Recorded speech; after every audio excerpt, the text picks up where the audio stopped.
নমস্কার বন্ধুরা, আজকে জলখাবারের একটু নতুনত্ব নিয়ে এসেছি। তো তার জন্য দেখো আমি নিয়েছি 2 টেবিল চামচ মতন পেঁয়াজ কুচো, একটা ডিম, 3 টেবিল চামচ মতন ছোলা সেদ্ধ, 1 টেবিল চামচ কাঁচা লঙ্কা, আর নিয়েছি দুটো আলু, মানে মাঝারি সাইজের দুটো সেদ্ধ করা আলু আমি টুকরো টুকরো করে কেটে নিয়েছি। আর নিয়েছি আমি মুড়ি।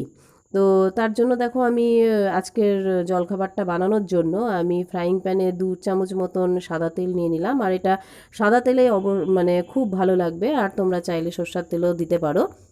তো তেলটা যখন গরম হয়ে গেল তখন আমি 1 টিস্পুন মতন জিরে দিয়ে দিয়েছিলাম, এবং জিরেটা যখন ফুটে উঠলো তখন আমি 2 টেবিল স্পুন মতন আমি পেঁয়াজ কুচো দিলাম। তো পেঁয়াজ কুচোটা একটু লাল লাল হওয়া অবধি আমি অপেক্ষা করব। করার পর আমি দিয়ে দেবো এখানটায় কাঁচা লঙ্কা। তো দেখো আমি কাঁচা লঙ্কা কুচোটাও দিয়ে দিলাম, দিয়ে আরেকটু ভাজা ভাজা করব। তো তারপর একটু ভাজা ভাজা দেখো হয়ে গেল আমার। হয়ে যাওয়ার পর আমি একটু নুন দিয়ে দিলাম। মানে যতটা মুড়ি ভাজবে সেই আন্দাজ মতন নুন দিয়ে দেবে, এই জলখাবারটা খেতে খুব ভালো লাগে। আর তারপর আমি দিয়ে দিলাম ছোলা আর আলু। আমি 3 টেবিল চামচ মতন ছোলা সেদ্ধ করে রেখেছিলাম, আর তার সঙ্গে আলুটা সেদ্ধ করে রেখেছিলাম। তো ছোলা আর আলু আমি একসঙ্গে দিয়ে দিলাম, দিয়ে এটা আমি একটু ভাজা ভাজা করে নেব পেঁয়াজের সাথে। ভাজা ভাজা করে নেওয়ার পর দেখো আমি এখানে একটা ডিম ভেঙে দিয়ে দিয়েছি। তো ডিমটা এখানে অবশ্যই লাগবে, ডিম না দিলে টেস্টটা ঠিক আসে না, মানে ভালো হয় না।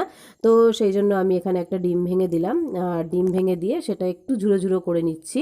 মানে আলু আর পেঁয়াজ, কাঁচা লঙ্কা আর ছোলা যে আমি ইনগ্রিডিয়েন্টসগুলো দিলাম সেগুলোর সঙ্গে একটু একটু ঝুরো ঝুরো করে নিচ্ছি, মানে একটু না কিছুক্ষণ একটু নাড়াচাড়া করলে এটা ঝুরো ঝুরো হয়ে যাবে।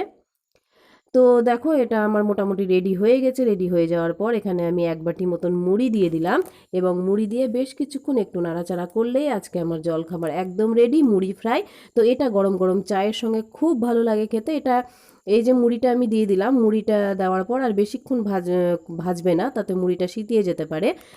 কিছুক্ষণ একটু নাড়াচাড়া করে নেওয়ার পর আমি একটু সামান্য পরিমাণে একটু চিনি দিয়ে দিলাম, মানে একটু মিষ্টি মিষ্টি হয় ব্যাপারটা, তাহলে খেতে ভালো লাগে।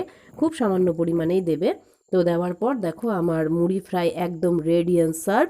যদি ভালো লাগে ভিডিওটা তাহলে অবশ্যই একটা সাবস্ক্রাইব করে দিও, নতুন বন্ধুরা আর পুরনো বন্ধুরা প্লিজ লাইক করে দিও, আর অবশ্যই ভিডিওটা পুরো দেখো। Thank you.